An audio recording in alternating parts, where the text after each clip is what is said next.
各位朋友，非常感谢您回来跟我们去关心新冠肺炎的疫情。那么，这样介绍一篇呢比较有趣的文章啊，是有关于人工智慧啊，它是2020年11月7号发表在 BBC 的一篇文章。他说，题目是呢，人工智能算法可以听咳嗽声音辨识新冠病毒。那么其实这个文章我们读了是觉得蛮有趣，但是其中也有不了解的地方现在我们就来介绍它的内容美国研究人员开发了一套智能演算法，只要听到咳嗽声音呢，就能够知道这个人有没有感染新冠病毒听起来不错他可能是用 APP 用录音的方式，然后经由他的这个声纹呢去做比对跟分析研究人员表示，在新冠病毒检测结果呈阳性的人当中，这个演算法成功率达到98.5%。在无症状患者呢，这个演算法的成功率、准确率到达100%。这句话我们就不明白它是什么意思。照理说，你如果说是无症状者，这个应该也是受过核酸检测阳性才叫无症状。就是核酸检测阳性，可是他没有不舒服，那这就叫无症状。所以如果这么讲的话，就是说有症状加无症状的成功率才98.5%，那无症状的人呢，准确率却100%。其实他们都说过检测是阳性。另外我们一个听不懂的地方，就奇怪的地方就是说，无症状者他反而准确度还比较高。那有症状加无症状加起来，反而比较低，98.5%。这是我们不懂的第一点。我们不懂的第二点呢，就是说无症状者应该没有咳嗽，有咳嗽就是表示有症状。那他没有咳嗽，你要听他的咳嗽声，那是硬叫他干咳几声吗？这个或许论文里面写的比较清楚，但是我们看这个文章，我们其实是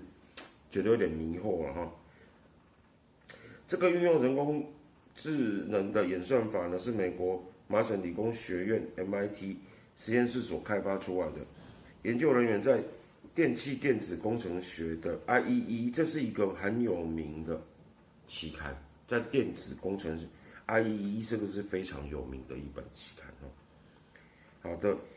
医疗生物工程这个部分的期刊上面发表论文研究团队希望能够将这个技术呢运用到手机的 APP 上面，让更多的人使用。目前还需要得到主管机关的批准。那么如果说他在无症状的感染者，光靠这个 APP 就可以到达100%，那这个可以说比这个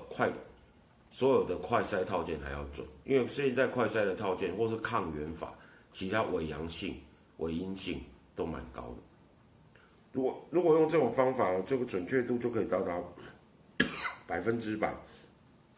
那就比现在目前这些用生物方法去测核酸、测抗原的都还要更好因为这个准确度100%的意思就是说完全没有伪阳性，也完全没有伪阴性才会说准确度是100%这是不是真的有那么好？我就个人是蛮怀疑的那么讨论到这个说，这个咳嗽声会有一些细微的差异。麻省理工学院的这个科学家苏比拉纳表示呢，感染新冠肺炎病毒之后，就算是没有出现任何症状，你发出的声音方式也会变得不一样的。人工智慧经过分析大量的样本，找出声音细微特别之处之后呢，就能够单凭咳嗽的声音分辨是否得到新冠肺炎这个疾病。这项技术呢，检验无症状者特别有用，因为人的耳朵无法从无症状的患者咳嗽的声音当中去分辨细微差异，所以用人工智慧可以分辨。这个就回答，首先这个叙述呢就又回应了我们刚刚那个疑问，既然他咳嗽就不能，如果有咳嗽就不能说是无症状者，所以他这个方法是要无症状的人干咳几声嘛，就是故意咳嗽嘛。好，那前面这边提到说，就算说没有症状，但是你发出声音的方式也会不一样，所以他可能硬叫他干咳几声啊，也可用这种方式来辨别这些微细的差异，好，有可能是这样，好，但是我们的疑问就是说，这个检查有没有做对比的试验？也就是说，它能够新冠肺炎造成的这个咳嗽，跟其他的病毒造成咳嗽声音的变化，是不是不一样？好，它能不能区别是新冠病毒，或者是流感，或者是呼吸道融合病毒？它能不能做这些啊？因为最近呢，在美国可能就是新冠肺炎的流行，那流感现在是还没有到流感季嘛，哦，那秋冬盛行的这些病毒呢，也还没有开始流行，所以现在的这个呼吸道病毒感染，主要就是新冠病毒，所以你这样做研究的时候，就是等于有病毒感染跟没有病毒感染。如果把比较复杂的因素加进来的时候，它能不能分辨其他病毒造成的声音改变？好，就是这可能这个研究呢并没有这个文章里面是没有提到那么深入哈。随着学校跟大众工具的重新开放呢，这项技术实验可能可以包括学校这个工作场所跟公共场所，在这些地方呢做筛检跟预警。这边他又变得保守了他说做筛检跟预警，因为他说准确度是100%，但其实这样就可以诊断了。如果说他讲的保守一点，就是说这个有80%的准确度，所以如果是怀疑的话，可能你需要做进一步的检测那这样的话呢，可能我觉得可能比较合乎实际的状况。因为照他前面这样讲，准确度100%，那也不用再做什么筛检预警就直接就可以诊断了直接去隔离了再提到手机程序呢，据了解，包括剑桥大学、卡内基梅隆大学跟英国卫生这个医疗新创公司在内的多个团队也进行了相关类似的研究。那剑桥大学的新冠病毒这个病毒疾病的声音计划呢，目前这个项目呢是测试从呼吸与咳嗽声音中去辨认新冠病毒的确诊案例。这个项目在今年7月取得了80%的成功率，我觉得这个比较可信。100%呢，我觉得是有点太过碰风了该项目从5月的时候，由378个公众参与者呢，收集到了459个咳嗽跟呼吸的声音样本。现在该项目的样本数呢，已经增加到3万个了。因为这个人工智慧可能它收集越多，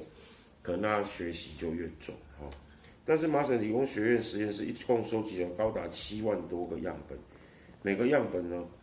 都包括几次咳嗽的声音，其中有2500个来自于新冠病毒的这个确诊者，所以相对来讲，这个确诊的人其实数目还是有限的人工智慧专家切斯呢表示说，这个能够通过咳嗽声音辨识新冠病毒疾病的演算法是人工智能的典型范例。他说呢，这就好像把大量的 X 光片传输到一个机器，最终呢，这个机器就能够从 X 光区辨别出癌症的病例。其实这在新冠肺炎已经也有人把这个电脑断层跟 X 光片用人工智慧，然后去从 X 光片或利用人工智慧去从这些影像上面去找出来疑似新冠肺炎的这个案例，而且有比赛要进行比赛。那么当然最后还是要人来判断AI 目前呢，因为 AI 没有办法负责任所以主要还是由人来做最后的判断。那切斯专注于人工智慧未来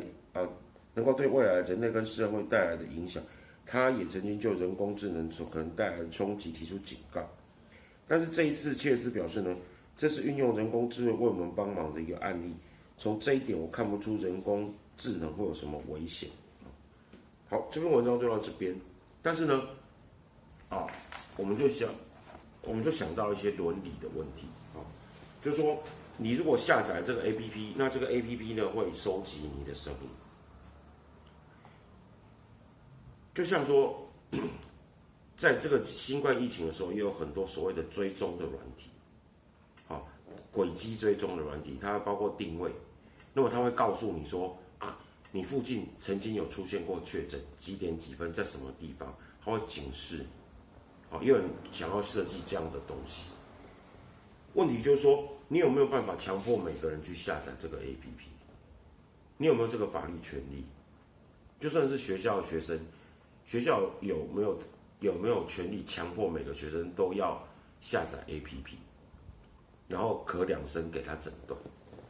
因为我如果下载这个 APP， 我咳了以后是阳性的，可能它就会传到学校那里去了，我可能就会被学校可能就说不定会根据这个来通知我，说我要去做检查，或者说我甚至判断，如果是100%准确，就已经诊断我了，可能就要把我隔离起来。那学校有没有这个权利？那也有可能会恶作剧那我就装错我的声音，那我去试很多次，奇怪的声音，搞不好有一次就被他诊断是新冠肺炎。那我明明没有新冠肺炎，一定有很多爱作怪的人、聪明的人，他就来骗这个 APP。其实，一项新的科技呢，就算它是能用，实际上它在使用了之后，是不是真的那么好用？有没有涉及伦理的问题？有没有涉及隐私的问题？这个路都还很远。而且我们觉得呢，能够做到80%正确，已经是非常了不起。说准确度是100%呢，那干脆全部都不用做检验了，就交给 MIT 的这个程式来诊断就好了嘛，也不用做 X 光片电脑断层做鼻咽拭子这么难过。每个人都下载 APP， 咳2声就可以诊断，就可以隔离了。那另外还有一个问题就是说，它能不能鉴别说病人已经康复？如果说我得过这个新冠病毒，那我已经没有病毒了，可是我还是偶尔有咳嗽，那我这个咳嗽的声音会不会还是被这个 APP 判读为我是新冠病毒造成的咳嗽？纵使我的 PCR 检测已经是阴性了，我已经不需要隔离了，但是如果这个 APP 还是会把我判成阳性的话，那我的困扰就很大了。所以我们觉得这种人工智慧的东西，就要用到实际上要真的应用，我觉得还有很长的路，绝对不像这篇文章写的这么美。好，那如果说朋友呢，看这个影片，朋友有不同的意见，或者有很多发想，其实也欢迎你可以留言，跟我们互动。如果你喜欢本频道的节目，敬请您分享、订阅、加按赞，还要开启小铃铛哦。拜拜。我觉得没有他想的。